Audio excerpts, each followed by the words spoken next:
Hello good morning नमस्कार आदाब। एक बार फिर से आप सबका स्वागत है वाईफाई स्टडी स्टूडियोज चैनल पे which is a part of Unacademy. चलिए अच्छा शुरुआत करते हैं यहाँ पे सुबह 5 बजे के सेशन की। जैसा कि मैंने आपको बोला था कि बहुत जल्दी जो आपके आंसर्स हैं वो आपको इंग्लिश में लिखे हुए दिखना स्टार्ट हो जाएंगे and that has been started. इसके अलावा सुबह जो 7 बजे का आपका क्लास होता है यह आपका करंट अफेयर्स के साथ में स्टैटिक कवर करता है और जो भी एनटीपीसी में क्वेश्चंस हैं या फिर लाइक अभी यूपी के अंदर जो पेपर हुआ था उसके क्वेश्चंस हैं, तो ये सब देख के आपको एक तरीके से आप ये कह सकते हो कि आप बूस्टअप होते हो। ओके, इसके अलावा ध्यान रखिएगा कि 2 स्पेशल क्लासेस होते हैं। कितने बजे? एक होता है 10:30, एक होता है 2 बजे। तो ये 4 आपको ध्यान रखने। ये तो क्या 10 to 15 मिनट्स ही होता है, ज़्यादा टाइम टेकिंग नहीं है आपका। ओके, इसके बाद में जो पहला आपका स्पेशल क्लास होता है ऑन अनअकैडमी, ये ध्यान रखिएगा कितने बजे होता है? 10:30 बजे। अभी इसमें थ्योरी क्लास आपकी चल रही है, ये मंडे टू थर्सडे होता है, राइट। और ये ध्यान रखना कि इसमें आपका टेस्ट भी होता है कितने बजे? 11:15 बजे। यानी कि ये जो पढ़ाया गया है इसी का टेस्ट होगा कितने बजे? 11:15 बजे। और ये ध्यान रखना है क्या कि जब आप इस टेस्ट को ज्वाइन करेंगे भैया प्राइजेस मिलते हैं, ऐसे थोड़ी ना, छोटी मोटी बात थोड़ी ना है। और दोपहर में 2 बजे क्या पढ़ा रहे हैं वो भी बता देते हैं। आईबी और एसएससी के जितने भी मॉक क्वेश्चंस बन सकते हैं या प्रीवियस ईयर जो क्वेश्चंस थे उसको किस तरीके से मोल्ड करके सवाल बन सकता है, वो सारी चीज़ें आपके इस बैच के अंदर कवर करी जा रही हैं दोपहर में 2 बजे। ये भी बता दें आपको कि मोस्ट प्रोबेबली इस फ्राइडे और सैटरडे को आपका जो दोपहर में 2 बजे क्लास होता है ना, उस 2 बजे के क्लास में मैं प्लान कर रही हूँ वर्ल्ड ज्योग्राफी थ्योरी में पढ़ाने की। फॉर एग्जाम्पल जैसे कि फ्रेंच रिवॉल्यूशन हो गया, रशियन रिवॉल्यूशन हो गया। अगर हाँ चाहते हो इसकी थ्योरी पढ़ना तो एक बार से प्लीज़ इस वीडियो के नीचे कमेंट में ज़रूर बताना। चलिए अच्छा शुरुआत करते हैं सबसे पहले सवाल से। वेरी गुड मॉर्निंग, जो लोग बाद में आए। अच्छा, इंडिया स्टेट जिसकी ऑफिशियल लैंग्वेज आपको इंग्लिश देखने को मिलती है, ईजी है, नागालैंड है। इसके अलावा अगर आप देखो तो अरुणाचल प्रदेश भी है जिसकी ऑफिशियल लैंग्वेज क्या है? इंग्लिश है। कई बार पूछा जाता है गोवा की ऑफिशियल लैंग्वेज क्या है, तो कोंकणी हो जाएगी। या सपोज आपसे कहा जाए कि नागालैंड को कौन सा वाला ऐसा आर्टिकल है जिसके अंदर स्पेशल प्रोविजंस दिए गए हैं, तो आंसर क्या होगा? 371 कैपिटल ए। और हाँ, अगर कहा जाए कि नागा अकॉर्ड साइन कब किया गया था, तो 2015 में इसको साइन किया गया था होम मिनिस्ट्री और नागालैंड की सरकार के बीच में। अगला सवाल, हु इन्वेंटेड रेडियो? एक क्लास आएगा जिसमें सारे इन्वेंशंस हम आपको पढ़ा देंगे। आई थिंक इस सैटरडे को ही रहेगा सुबह 5 बजे, ठीक है। तो एक बार से देख लेना, उसे सैटरडे नहीं तो मंडे को होगा, राइट। ओके, अगला देखो, इटालियन रेजिडेंट यानी कि जो इटली से बिलोंग करते थे, इटालियन से बिलोंग करते थे, आई मीन जो इटली से बिलोंग करते थे, जिनका नाम क्या है? Markovnikov is the correct answer. अगला, स्टीम इंजन किसके द्वारा इन्वेंट किया गया? देख रहे हो मैक्सिमम चीज़ें तो आपको ऐसे ही पढ़ा देते हैं। Answer will be James Watt के द्वारा इसको डेवलप किया गया था। अभी आप लोगों ने सुना होगा कि काफ़ी सारी लॉन्ग ट्रेन्स चलाई जा रही हैं या जो मालगाड़ी चलाई जा रही है जिसमें 6 इंजन है, किसी में 5 हैं, कुछ ऐसा करके जो हो रहा है ना। आपको मैंने 3 नाम बताए थे, तीनों नाम जरा कमेंट बॉक्स में मुझे आंसर करके बताइएगा। पहली, दूसरी और अभी जो लेटेस्ट वाली थी किसकी? साउथ सेंट्रल जोन के द्वारा जो चलाई गई, तीनों के नाम कमेंट बॉक्स में। अगला सवाल, कौन सा ऐसा स्टेट है जहां पे आपको बांदीपुर नेशनल पार्क या फिर वाइल्ड लाइफ सेंचुरी देखने को मिलती है? देखो बांदीपुर की बात करें ना तो यहाँ पर अगर आप देखोगे तो कई बार ऐसा भी होता है, बांदीपुर है, बनेरगट्टा है, कुद्रेमुख है, नागरहोल है, ये नेशनल पार्क्स आपसे पूछे जाते हैं। कहाँ मिलेगा? कर्नाटका के अंदर आपको इसकी लोकेशन मिलती है। नेक्स्ट पे आइए, बताइए आगा खां कप कौन से खेल के साथ में जुड़ा है? हॉकी के साथ में। इसी तरीके से पूछा जाता है आपसे सुल्तान ऑफ जोहर कप किससे जुड़ा हुआ है? ये स्पेलिंग है, ठीक है। ये किससे जुड़ा है? आंसर विल बी सेम, किसके साथ में?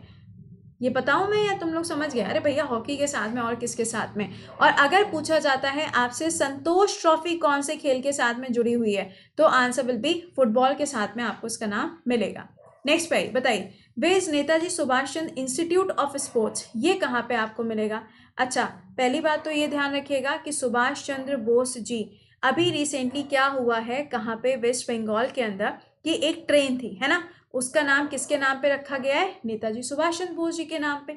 तो नेताजी एक्सप्रेस उसका नाम रखा गया है ना। अच्छा, एक चीज और, अभी रिसेंटली 23 जनवरी को इनकी एनिवर्सरी सेलिब्रेट करी गई थी पराक्रम दिवस के नाम से। इस पे भी आपसे सवाल बन सकता है। कहाँ पर है ये? पटियाला के अंदर आपको मिलेगा। अगला देखो, who build the Red Fort in Delhi? Delhi के अंदर किसने बनवाया था? शाहजहां ने। देखो दिल्ली के अंदर जो मैक्सिमम कंस्ट्रक्शन वर्क या जो आर्किटेक्चर है वो आपको शाहजहां के टाइम पे ही मिलेगा। फॉर एग्जाम्पल अगर आप देखें तो पिकॉक के शेप में इन्होंने अपना एक तख्त भी बनवाया था जिसके ऊपर कोहिनूर लगा हुआ था, और जब वो नादिर शाह आता है, एंट्री मारता है इंडिया के अंदर, जब वो लूटने के लिए आता है, उस टाइम पे वो इसको लेके निकल लेता है। ठीक है, नेक्स्ट देखिए, what was the ancient name of Patna? Patna का पुराना नाम, जैसे कि देखो होता है ना, पूछते हैं कि ओडिशा का पुराना नाम, तो उसी तरीके से आपको याद रखना है, पटना का पुराना नाम क्या हो जाएगा भैया? पटना ही रहेगा। ओके, आप सुनो, इसका पुराना नाम क्या था? पाटलिपुत्र था। क्या है? पाटलिपुत्र। ओके, अब ये मत पूछना कि मैम पाटलिपुत्र क्या किसी के टाइम पे कैपिटल रहा करता था? अरे ये तो आपको पता है भाई, मगध एम्पायर की अगर हम बात करें या फिर उज्जैन की बात करें तो ये कुछ ऐसे नाम है जो पाटलिपुत्र से हमेशा जुड़े हुए मिलेंगे भैया। अच्छा, एक चीज़ और कर लिया करो, सेशन को ज़रा लाइक और शेयर मार दिया करो, इतना कर्म कर लिया करिए, है ना। और जो बच्चे ऐसा करते हैं कि 7 बजे का क्लास अभी भी मिस कर रहे हैं, है ना, अभी भी अगर मिस कर रहे हो तो देखो मेरे पास तो कोई सोल्यूशन है नहीं, है ना, वो आपके ऊपर ही डिपेंड करता है। अगर आप थोड़ा सा भी स्टूडियस हो गए तो definitely you are not going to miss this class. और देखो मेरे क्लास ही मैंने इसीलिए कम कर दिया ताकि आपका कोई भी ऐसा आपको फील ना आए कि यार ये तो बहुत ज़्यादा क्लासेस हैं, दिन भर हम जीके जीएसई पढ़ते रहेंगे क्या, करंट अफेयर्स ही पढ़ते रहेंगे क्या, इतने में सारी कहानी ख़त्म कर दी है। आप तो 150 मिनट भी नहीं रहे और कम कर दिया है, तो थोड़ा सा टाइम निकालने की कोशिश करो, अपने शेड्यूल में इसको इंक्लूड करने की कोशिश करिए। वेल, अगला जलियांवाला बाग, हम सबको पता है general Dyer was the one, यही वो व्यक्ति थे जिन्होंने क्या किया था, अंधाधुंध वहाँ पे गोलियाँ चलवाई थी। अंधाधुंध से याद आया कि इस मूवी के लिए आयुष्मान खुराना को एक अवार्ड मिला था, है ना, वो अवार्ड कौन सा था? कमेंट बॉक्स में आंसर करो। अब देखिए जलियांवाला बाग कहाँ पर है? जलियांवाला बाग कहाँ है? अमृतसर के अंदर है। अब उसके टाइम पर अगर आप देखो, जब ये हुआ था, पूरा मैसेकर हुआ था, तो 2 कमेटीज बनी थी। एक तो थी हंटर कमीशन, किसने बनाई थी? ब्रिटिशर्स ने। एक थी जो भारतीयों के द्वारा यानी कि आईएनसी के द्वारा बनाई गई थी, वो कौन सी थी? तहकीकात कमेटी। दोनों याद रखना। अगला, what is the full form of AIDS? देखो HIV वायरस और एड्स दोनों का नाम हमेशा साथ में आएगा। डे कब सेलिब्रेट होता है? तो 1 दिसंबर को सेलिब्रेट किया जाता है। इसी तरीके से अगर कैंसर डे आपसे पूछा जाएगा तो 4 फेब को ये डे सेलिब्रेट होता है। अब इसका फुल फॉर्म क्या है? Acquired immuno deficiency syndrome. Next, which field does the Oscar award belongs to? Oscar award जो है अगर पूछा जा रहा है आपसे कि कौन से फील्ड से बिलोंग करता है, मतलब कौन से क्षेत्र में अवार्ड दिया जाता है, जैसे कि नोबल हो गया, आपका एबल अवार्ड हो गया, या सपोज करो और कौन सा है यार, ये क्या नाम है, पुलकित्जर अवार्ड हो गया। ये जितने अवार्ड्स हैं ना, कौन से फील्ड से बिलोंग करते हैं, ये इंपॉर्टेंट है। तो ये किससे जुड़ा हुआ होगा? फिल्म इंडस्ट्री के साथ में ये जुड़ा हुआ है, राइट। अच्छा, ऑस्कर की अगर अभी हम बात करें तो जो 93rd वाला है उसके अंदर नॉमिनेशंस हुए। कौन कौन सी मूवी है? एक तो जलीकट्टू हो जाएगी, है ना, दूसरा शेमलेस हो जाएगी, और तीसरी कौन सी थी? नटखट। ये 3 आपको याद रखनी है। अगला, कौन सा ऐसा म्यूजिकल इंस्ट्रूमेंट है जो कि बिस्मिल खां जी के द्वारा प्ले किया जाता था? शहनाई। ये लो यहाँ पे यार, हम अपनी टीम को ना बता बता के थक चुके हैं कि भाई अंग्रेजी वहाँ भी डाल दिया करो इसके आंसर्स। चलो कोई ना, मैं इसको एक बार फिर से बोलूँगी कि यार कम से कम इसके लिए काम कर लो थोड़ा सा। वो होता है ना, क्या होता है कि कई बार जब आप खुद से काम करते हैं ना, वही परफेक्ट हमेशा लगता है। जैसे कि 7 बजे की फाइल, इस फाइल के साथ में कोई छेड़छाड़ कभी कोई कर देता है ना, तो ऐसा लगता है बस भाई आफत आ गई है, जिसने किया उसकी आफत आ जाती है। चलिए, हु इन्वेंटेड द डायनामाइट? अब आप समझ ही गए होंगे आंसर क्या बनेगा? Alfred Nobel. अब 1901, और ये ध्यान रखिएगा डेट क्या है, किस दिन ये दिए जाते हैं भाई नोबेल प्राइजेस, तो आंसर क्या हो जाएगा? 10 दिसंबर। टोटल कितने फील्ड में जाएंगे? 6 फील्ड्स में ये जाते हैं। नेक्स्ट देखिए, what is the hardest substance? अभी 4-5 दिन पहले हम लोगों ने बात करी थी लिथियम बैटरी के बारे में, कुछ याद आ रहा है? तो उस टाइम पे मैंने कहा था कि जो हैवी मेटल है ना, उसका नाम बताया था। आंसर करना जरा कमेंट बॉक्स में, वो हैवी मेटल क्या बताया था, क्योंकि जो लिथियम है वो तो लाइट होता है ना। अब हार्डेस्ट सब्सटेंस पूछा गया है, तो हार्डेस्ट सब्सटेंस क्या हो जाएगा? Answer will be diamond. क्या? हीरा।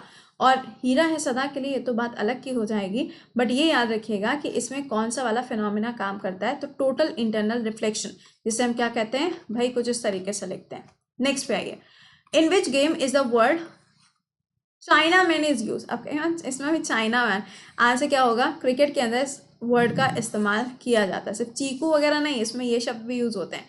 अगला, टीपू सुल्तान की कैपिटल क्या रही थी? आंसर क्या बनेगा? श्रीरंगपट्टनम। अब एक बार जरा ध्यान से सुनना है, वो क्या है कि 4 मैसूर वॉर हुए थे, है ना। सबसे पहला वाला अगर आप देखोगे तो आपने हैदर अली का नाम सुना होगा। यही एक लौते ऐसे व्यक्ति थे जिन्होंने यार ब्रिटिशर्स को बहुत कायदे से हराया था। उसके बाद में सेकेंड वाले में इनकी डेथ होती है, उसके बाद टीपू सुल्तान लीड करते हैं और चौथे वाले में चल के टीपू सुल्तान की डेथ हो जाती है। तो अगर पूछा जाए इनकी कैपिटल ये हो जाएगी, और अगर इनका मकबरा पूछा जाएगा तो वो भी आपको श्रीरंगपट्टनम में ही मिलेगा। ठीक है, इसके किनारे आपको कावेरी नदी मिलती है, ना कि कृष्णा रिवर। कहाँ पर है ये? कर्नाटका के अंदर है। अच्छा, अगला कथक कहाँ का डांस फॉर्म है? यूपी का है। और कथक कली अगर पूछा जाए तो कहाँ का हो जाएगा? केरला का हो जाएगा। ईजी है। नेक्स्ट पे देखिए, फर्स्ट आईपीएस ऑफिसर पूछा गया तो किरण बेदी जी। प्रेजेंट टाइम में कौन है? तो ये उपराज्यपाल है। कहाँ की? लेफ्टिनेंट गवर्नर है। कहाँ की? लेफ्टिनेंट गवर्नर मत बोलना, है ना। लेफ्टिनेंट गवर्नर का मतलब पता है क्या होता है? जो लोग हमारे लाइक आर्मी में है या जैसे कि हमारे जो फोर्सेस में लोग होते हैं ना, उनको बोला जाता है लेफ्टिनेंट। ठीक है ना, वो शब्द अलग होता है। जैसे आपने फाइटर पायलट्स के बारे में सुना होगा, लेफ्टिनेंट, है ना, वो अलग चीज है। जैसे ल्यूटिनेंट बोला जाता है, लेफ्टिनेंट नहीं बोला जाता है। ओके, दो अलग बातों पे पता चला। यहाँ पे जो यूनियन टेरिटरी के अंदर उपराज्यपाल होते हैं तो उनको बना दो यहाँ पर क्या नाम है, एयरफोर्स वाले, और जो एयरफोर्स वाले हैं उनको तुम उठा के बना दो क्या?